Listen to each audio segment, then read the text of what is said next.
Hello दोस्तों, नमस्कार। एक बार पुनः स्वागत है आप लोगों का अपने यूट्यूब चैनल अभियान बायोलॉजी क्लासेज में।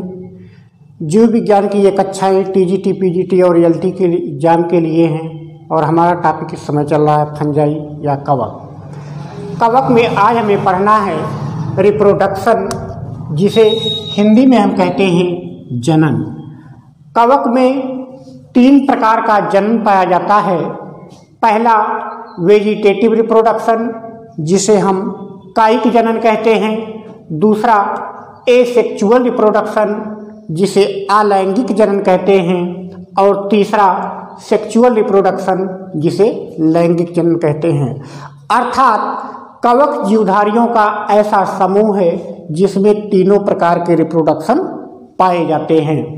तो यहाँ पर देखिए, वेजिटेटिव रिप्रोडक्शन की बात अगर हम करें सबसे पहले कि जो कायिक जनन होता है वो किन किन विधियों से होता है। इसमें पहला है फ्रैगमेंटेशन। फ्रैगमेंटेशन को हिंदी में हम कहते हैं खंडन।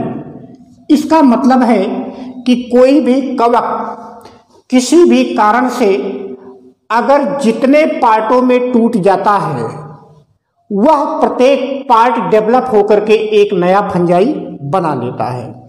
तो ज़्यादातर जो खंडन है ये माइसीलियल कवकों में पाया जाता है। जिन कवकों में हाइफी पाई जाती है, ऐसे कवकों में फ्रैगमेंटेशन की प्रक्रिया होती है। जैसे मान लीजिए ये फंगस की हाइफी है, ये इतनी लंबी है, तो किसी कारण से अगर ये हाइफी 4 पार्टों में टूट गई तो ये चारों पार्ट डेवलप होकर के 4 फंजाई बना लेंगे।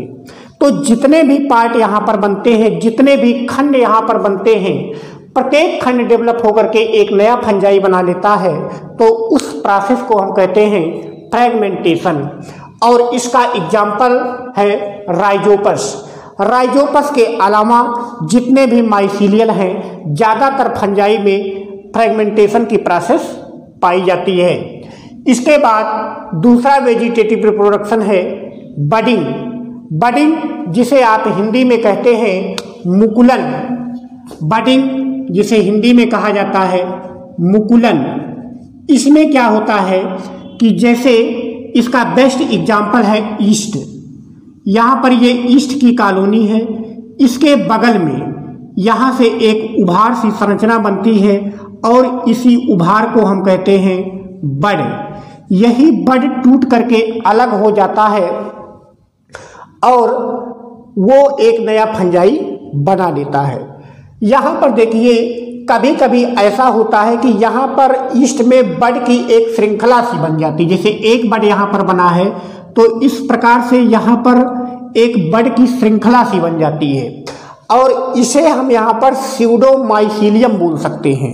क्योंकि माइसीलियम तो जो होता है या हाइफी जो होता है वो धागेनुमा संरचना होती है, लेकिन यहाँ पर ये स्यूडोमाइसीलियम का फॉर्मेशन ईस्ट में होता है। तो ये क्वेश्चन बन सकता है कि कौन सा ऐसा फंजाई है जिसमें स्यूडोमाइसीलियम पाया जाता है, तो उसका जवाब होगा ईस्ट या सैक्रोमाइसीज भी आप बोल सकते हैं, क्योंकि इसकी कई प्रजातियां होती हैं। इसके बाद दूसरा है फिशन। फिशन का मतलब होता है कि 2 पार्ट में टूटना। यहाँ पर सबसे पहले जैसे एग्जाम्पल दिया गया ईस्ट, इसका भी, तो यहाँ पर ईस्ट की कोशिका सबसे पहले अपने आकार में वृद्धि करेगी, बीच से यहाँ पट बन जाएगा और यहाँ पर 2 पार्टों में विभाजित हो जाता है। तो फिशन की प्रोसेस में जो सेल होती है ये 2 पार्ट में बढ़ती है, जबकि फ्रैगमेंटेशन में क्या है कि जितने खंड टूटते हैं वो सभी खंड यहाँ पर डेवलप होकर के एक नया फंजाई बना लेते हैं। तो इस प्रकार से जो मेन वेजिटेटिव में होता है ये 3 प्रकार से होता है। पहला फ्रैगमेंटेशन हो गया, दूसरा बडिंग हो गया और तीसरा फिशन हो गया। इसके बाद आती है बात एसेक्सुअल रिप्रोडक्शन की। एसेक्सुअल रिप्रोडक्शन में क्या है कि यहाँ पर जो माइसीलियम है, यहाँ पर सबसे पहले हम जान लेते हैं कि एसेक्सुअल रिप्रोडक्शन कितने तरीके से होता है। तो मेन तो यहाँ पर 2 है, लेकिन एक तीसरा भी ओइडिया होता है, ओइडिया का फॉर्मेशन। तो यहाँ पर लेकिन मेन 2 है। एक तो होता स्पोरेंजियो स्पोर और दूसरा होता है कोनिडिया। दो तरीका है एसेक्सुअल रिप्रोडक्शन का मुख्य रूप से, एक तो है स्पोरेंजियोस्पोर और दूसरा है कोनिडिया। तो सबसे पहले हम बात करते हैं स्पोरेंजियोस्पोर की। तो यहाँ पर जो स्पोरेंजियोस्पोर हैं ये जिस ब्रांच पर बनते हैं, कवक की जिस ब्रांच पर बनते हैं उस ब्रांच को स्पोरेंजियोफोर कहा जाता है या हिंदी में बीजाणुधानी धर कहा जाता है। तो स्पोरेंजियोफोर पर स्पोरेंजियम बनती है और उसी स्पोरेंजियम के अंदर यहाँ पर स्पोरेंजियोस्पोर बनते हैं। तो यहाँ पर देखिए, जैसे ये मान लीजिए हमारी कवक की हाइफी है, तो कवक की हाइफी से यहाँ पर एक संरचना बनती है, इसी को हम कहते हैं स्पोरेंजियोफोर। स्पोरेंजियोफोर बन जाती है और फिर इसी स्पोरेंजियोफोर के ऊपर इस प्रकार से बन जाती है स्पोरेंजियम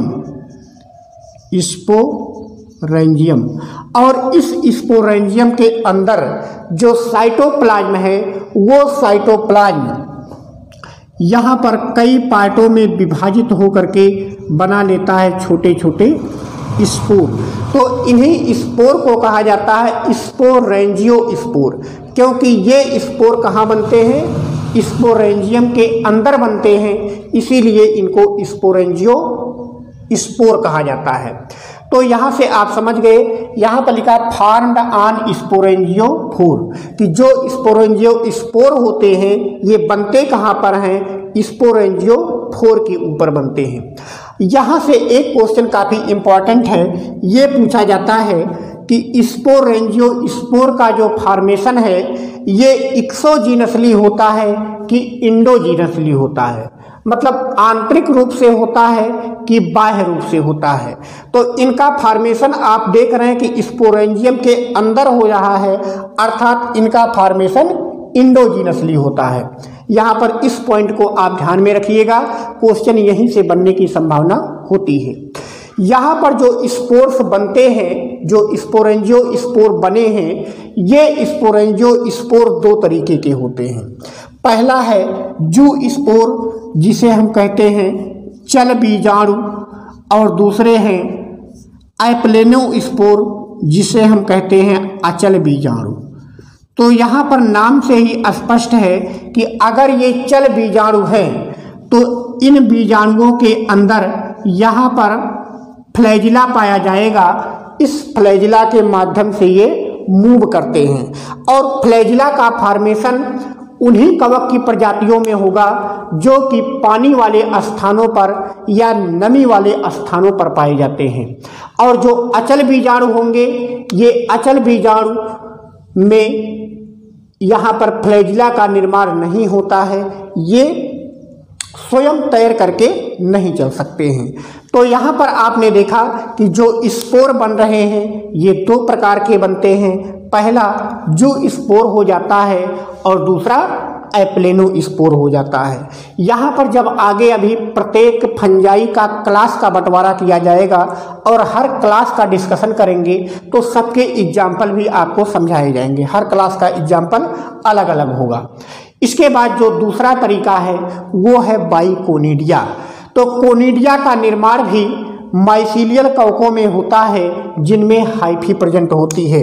यहाँ पर आप देख रहे हैं कि ये एक माइसीलियम है और यही माइसीलियम से यहाँ पर एक कोनिडियोफोर बन जाता है।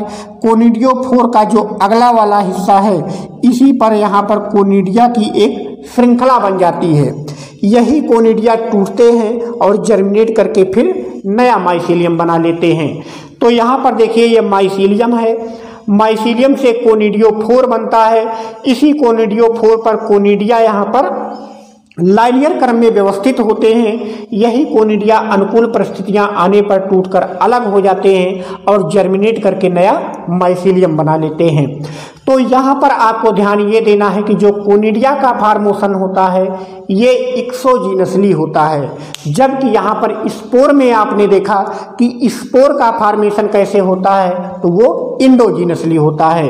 तो यहाँ पर ये पॉइंट भी इम्पॉर्टेंट है, यहाँ से ये परीक्षाओं में पूछा जा सकता है कि फंजाई में जो कोनिडिया का फॉर्मेशन होता है वो किस प्रकार से होता है, एक्सोजीनसली कि इंडोजीनसली। तो आप इसका जवाब यहाँ पर बताएंगे कि कोनिडिया एक्सोजीनसली और स्पोर जो बनते हैं वो इंडोजीनसली। इसके बाद यहाँ पर जो रिप्रोडक्शन का तीसरा तरीका है वो है सेक्सुअल रिप्रोडक्शन। यहाँ पर जो सेक्सुअल रिप्रोडक्शन होता है वो गैमीट के द्वारा होता है और गैमीट का जो फॉर्मेशन होता है वो गैमीटेंजिया या गैमीटेंजियम में होता है। जैसे आपने स्पोर में पढ़ा कि स्पोर का फॉर्मेशन स्पोरेंजियम में होता है, उसी प्रकार से यहाँ पर गैमीट का फॉर्मेशन गैमीटेंजियम में होता है। यहाँ पर 3 प्रोसेस होती है। सबसे पहले प्लाज्मोगैमी होता है, इसके बाद कैरियोगैमी होता है और लास्ट में यहाँ पर मियोसिस होता है। इस प्रक्रिया को समझने के लिए आप इस प्रकार से समझ सकते हैं कि यहाँ पर जैसे कवक की एक हाइफी ये है और ये कवक की दूसरी हाइफी है। यहाँ पर दोनों हाइफी से पहले गैमीटेंजियम बनेगा यहाँ पर इस प्रकार से, और इस वाली फंजाई से भी यहाँ पर हाइफी से भी एक और गैमीटेंजियम बनेगा। तो यहाँ पर एक मेल गैमीटेंजियम होगा और एक फीमेल गैमीटेंजियम होगा। दोनों गैमीटेंजियम यहाँ पर एक दूसरे के कांटेक्ट में आएंगे इस प्रकार से। यहाँ पर देखिए, तो यहाँ पर जो गैमीटेंजियम एक दूसरे के कांटेक्ट में आ रहे हैं तो उस प्रोसेस को कहा जाता है प्लाज्मोगैमी, क्योंकि यहाँ पर दोनों ही गैमीटेंजियम का जो प्लाज्मा है, जो जीवद्रव्य है, वही आपस में संयोजित हो रहा है। तो जब यहाँ पर जीवद्रव्य का पहले संयोजन हुआ तो इस प्रक्रिया को हमने बोला प्लाज्मोगैमी।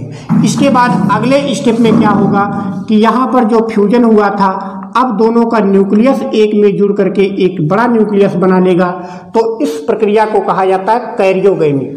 तो सबसे पहले प्लाज्मोगैमी होगा और प्लाज्मोगैमी में क्या होगा कि दोनों का जो जीवद्रव्य है वो संयोजित होता है। इसके बाद कैरियोगैमी होता है, तो कैरियोगैमी में दोनों का न्यूक्लियस का फ्यूजन होता है।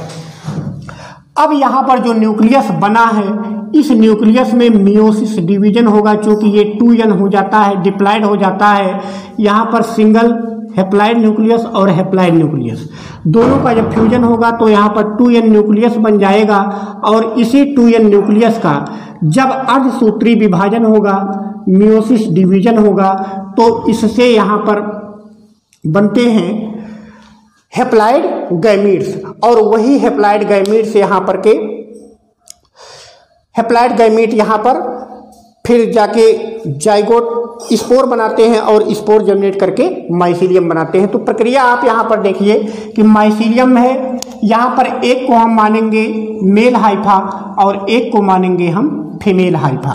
मेल हाइफा से एंथ्रीडियम बनता है, जो यहाँ पर संरचना बनती है उसे एंथ्रीडियम बोला जाएगा, और फीमेल हाइफा से जो संरचना बनेगी उसे उगोनियम बोला जाता है। एंथ्रीडियम के अंदर मेल न्यूक्लियस होता है और उगोनियम के अंदर फीमेल न्यूक्लियस होता है। तो यहाँ पर सबसे पहले एंथ्रीडियम और उगोनियम दोनों का जब यहाँ पर संयोजन होगा तो उस प्रक्रिया को हम प्लाज्मोगैमी बोलेंगे। इसके बाद जब मेल और फीमेल न्यूक्लियस का संयोजन होगा, यहाँ पर जो आप देख रहे हैं, तो उस प्रक्रिया को हम कैरियोगैमी बोलेंगे। इसके बाद कैरियोगैमी के बाद जो संरचना बनेगी उसे हम जाइगोट बोलते हैं। जो 2n न्यूक्लियस यहाँ पर बना है उसे जाइगोट या ऊ स्पोर बोलते हैं, और इसी ऊ स्पोर में जब मियोसिस डिवीजन होगा तो ढेर सारे यहाँ पर हेप्लाइड स्पोर बन जाएंगे और यही स्पोर जर्मिनेट करके फिर से नया माइसीलियम बना लेते हैं। तो यहाँ पर एक तो ये जनरल है। इसके बाद जब आप स्पेशल क्लासेज पढ़ेंगे सभी, तो वहाँ पर पूरा डिटेल आपको पढ़ाया जाएगा कि किस प्रकार से यहाँ पर रिप्रोडक्शन होता है। यहाँ पर देखिए एक क्वेश्चन जो बनता है कि कौन सा ऐसा क्लास है जिसमें सेक्सुअल रिप्रोडक्शन एब्सेंट होता है, तो वो है ड्यूटेरोमाइकोटिना। ड्यूटेरोमाइकोटिना या कभी कभी ड्यूटेरोमाइसिटीज भी दिया जाता है, या कभी कभी फंजाई इम्परफेक्टाई भी दिया जाता है। तो तीनों नाम यहाँ से आप याद रखिएगा कि ड्यूटेरोमाइकोटिना या ड्यूटेरोमाइसिटीज या फंजाई इम्परफेक्टाई।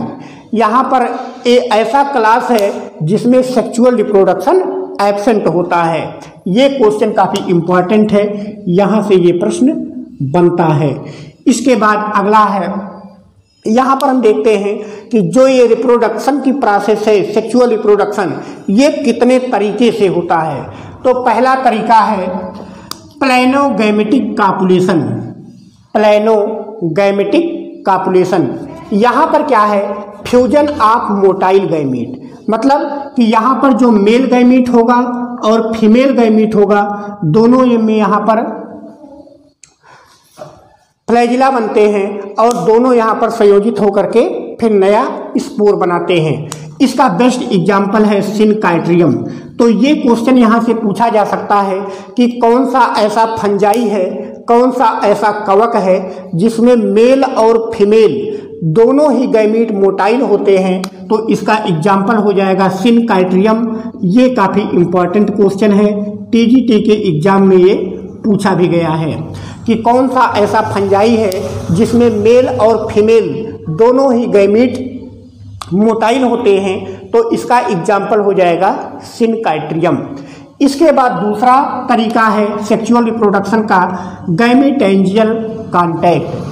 गैमीटेंजियल कॉन्टैक्ट में क्या है कि यहाँ पर fusion of egg and amoeboid male gamete, यहाँ पर एग का फ्यूजन होगा। तो आप जानते हैं कि जो एग होता है ये अचल होता है, इसमें यहाँ पर मूवमेंट के लिए कोई ऑर्गन्स नहीं पाए जाते हैं। जबकि जो मेल गैमीट होगा ये अमीबॉइड शेप का होता है। दोनों में जब फर्टिलाइजेशन होगा तो यहाँ पर फिर स्पोर बनते हैं और इसका एग्जाम्पल है एल्ब्यूगो।